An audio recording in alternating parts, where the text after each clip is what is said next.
எல்லாத்தையும் விட்டுட்டு காட்டுக்குள்ளே ஓடுன ஒருத்தனோட கதையை கேட்டிருக்கியா? இங்கே ஒருத்தன் இருக்கான். எல்லாத்தையும் நல்லபடியாக படித்து முடித்து சர்டிஃபிகேட்டை வாங்கி அந்த டிகிரியை கிழிச்சிடுறான். அது மட்டும் இல்லாமல் $24,000 யார் என்னன்னே தெரியாமல் சில பேருக்கு டொனேட் பண்ணுறான். அவனுடைய காரையும் அம்போன்னு விட்டுட்டு நடக்க ஆரம்பிக்கிறான். சரி, இதெல்லாம் விட்டு இவனோட பேர் என்னன்னு கேட்டால் கிறிஸ்டோஃபர் மெக்கான்லிஸ். சரி, எல்லாத்தையும் அழிச்சிட்டுமே நம்மளுடைய பேர் மட்டும் எதுக்குன்னு சொல்லி அவனுக்குன்னு ஒரு பேரை உருவாக்கிக்கிறான், அலெக்சாண்டர் சூப்பர் டிராம்பன்னு. சரி, இதெல்லாம் விட்டுட்டு எங்கே போகிறான்னு கேட்டால் அலாஸ்காவில் இருக்க யாருமே இல்லாத ஒரு காட்டுக்கு, அதுவும் -30°C இருக்க பனி சூழ்ந்திருக்க ஒரு இடத்துக்கு தான் போயிட்டுருக்கான்.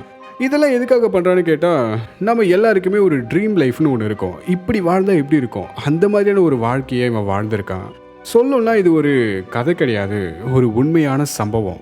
இது எல்லாத்துக்கும் மேலே அவன் கடைசியாக சாகிறதுக்கு முன்னாடி ஒரு வார்த்தையை சொல்லியிருக்கான். அந்த வார்த்தை என்னன்னு தெரிஞ்சுக்கணுன்னா கீழே லிங்க் இருக்குது, மறக்காமல் பாருங்கள்.